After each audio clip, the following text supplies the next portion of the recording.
Hi, my name is Winston Thayer, and I'm the composer on Ready Steady Show. I'm here to show you a little behind the scenes of what goes into writing music for a game like this. I thought it would be really cool to see what the process looks like from bottom to top, and the cue that I think would be the most fun to look at would be the boss battle.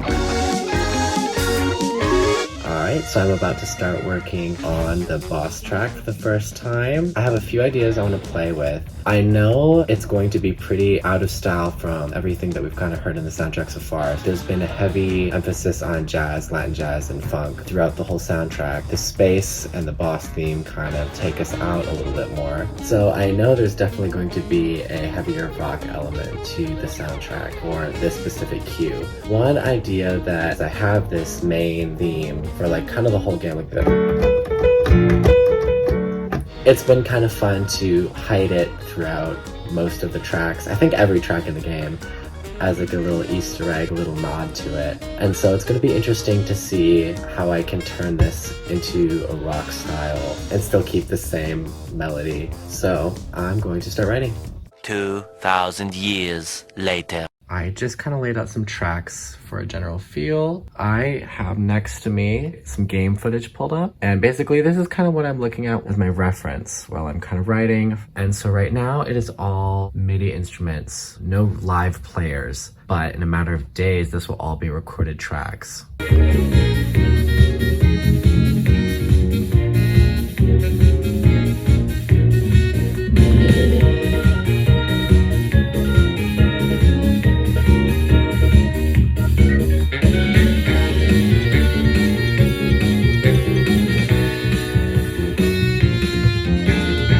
Also at the top, I keep track of what loops, because this is all going to be implemented later. The boss is in multiple stages, and so I know that right here I have a section that will be looped here while you are solving the puzzle in the boss fight.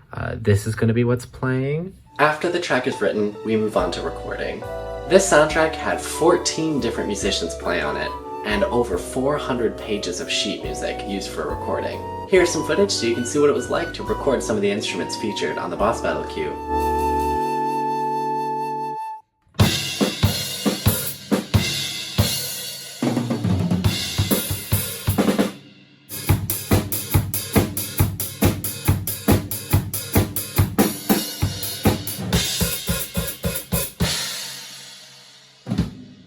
Alright, let's do.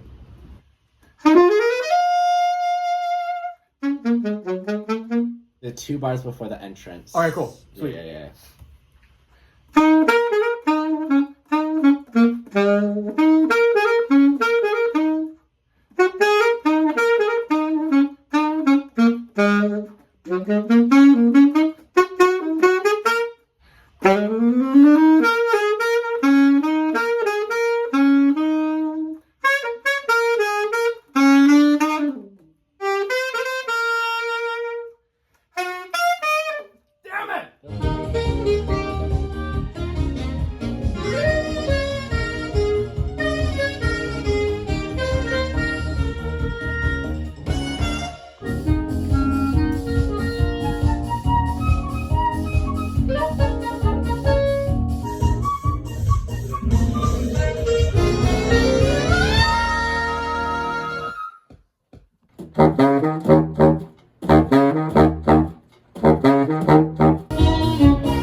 One, two, three, four.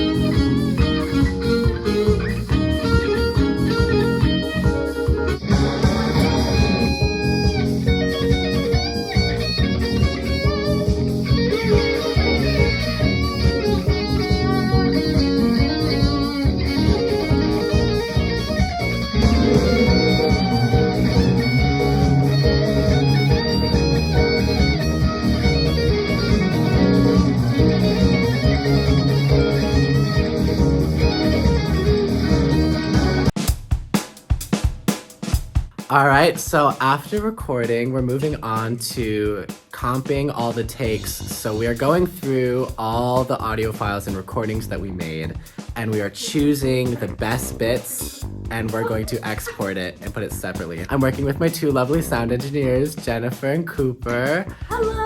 And I will pass the camera to them so they can share a little bit about what they're doing on this project. Hi, I'm Jennifer. I'm the sound engineer, so I help with recording, and now we're comping the session. Hello, my name is Cooper. I'm the sound engineer and mixing engineer. After we're done comping it, we're gonna get all the tracks and start putting them together. It is a very late night, and we are going to be here for a few more hours. But that is the life. This is the same take. Yeah, it is.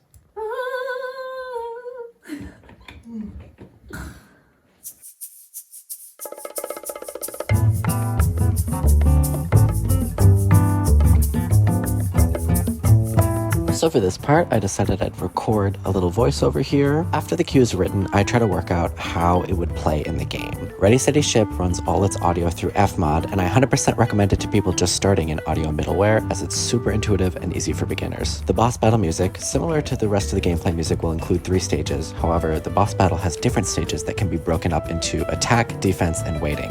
This parameter at the top is how the game tells Fmod what music needs to play. When the boss starts attacking the player, the music switches to what is essentially the chorus of the song. After the boss finishes attacking you, the music goes to what I have called the puzzle loop. The puzzle loop includes 4 different loops that cycle randomly as to not get too boring. This part is very nerdy, but when you need to exit the puzzle loop is where an interesting transition comes into play. The whole song is built on a groove that keeps the player going, so you don't want to interrupt the groove with a sloppy transition. But you also have to have the music communicate the stages of the boss fight to the player. My solution for the game was to use specific drum fills to finish out each bar before transitioning.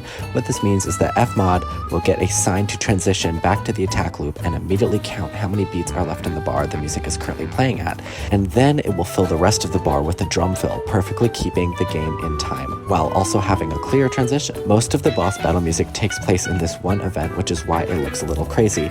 The intro cutscene, ending cue, and ending cutscenes all take place in separate events. The last thing I will point out in the session is that stage 2 is a little bit special. Because I work with such great musicians, I had many of them improvise a solo of the track. Fmod then randomly selects a solo out of a batch and plays it. What results is a loop that will change every time you hear it, as a different solo will be playing. The solo trick is used all over the game to keep the music interesting. Most notably, the windscreen has 25 different solos that can all be randomly rolled. There are even some hidden Easter eggs that I think are fun, so keep your eye out for a rare kazoo or recorder solo. After it was all sounding nice, I sent it off to be implemented in the game. And that's how a music cue can go from 0 to being a finished game. It wouldn't be possible without my amazing team of musicians that worked with me on this whole project, so thank you to them. The soundtrack is streaming on Spotify, Apple Music, pretty much anywhere you can listen to music, so give it a listen. I hope you enjoyed this behind the scenes look.